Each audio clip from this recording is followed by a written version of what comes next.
Hey everybody, Paul from R1 Power Sports here.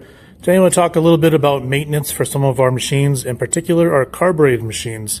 We sell a lot of these little guys, 110cc, 120cc, 125cc with carburetors. And if you read any comments, a lot of people say, oh, the carburetors are no good on these.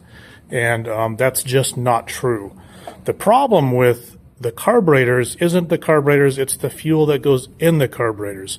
So today we have E10 or a 10% ethanol blend gasoline, which if you know anything about gasoline, the ethanol, if you're not using it regularly, can cause problems, right? The ethanol is hygroscopic, it absorbs moisture right from the air, and that can cause trouble in your carburetor if you don't know what to do about it. So I'm going to show you what to do about it today. Really, if you're driving your machine even weekly, or a few times a week, you really don't have to worry about it.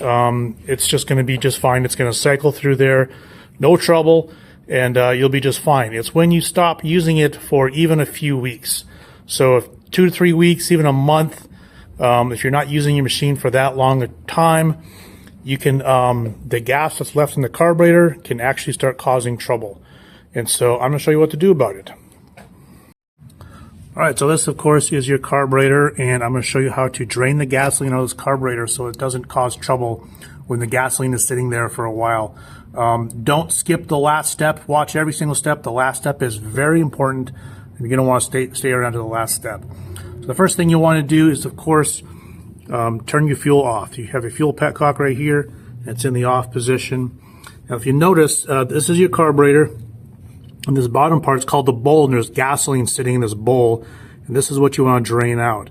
And on the bottom side of the bowl, there's a drain hose which goes right down to here. And I just use an old water bottle or something, and I drain the old fuel right into the water bottle, and then I throw it right back in the tank.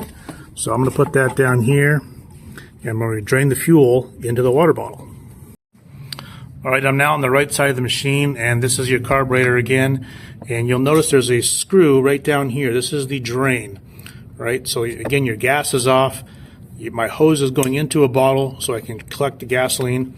And I just have to crack this open. I don't have to take it all the way out. Just want to turn it a couple turns, and that gasoline will start draining out of the bowl there. All right, that gasoline's been drained out of the carburetor, and I need to reclose the screw here just to make sure to tighten that up. Otherwise, it'll make a mess next time you go turn the gas on. So that's tight. And here's the last step, the crucial part, is even though the gas has been drained out of the carburetor, there's still jets, very, very small orifices inside your carburetor, which will have a little bit of liquid left inside of them.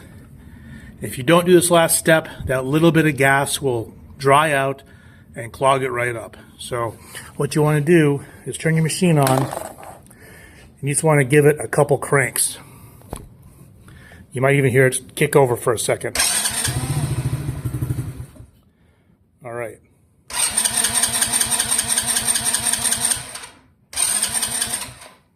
So now all that gasoline is out of the jets, it's out of the carburetor, we're ready to go. Next time we need to use this, we just turn the gasoline valve, the petcock valve, to on, wait a couple of minutes, let the bowl fill up, and we're back in business.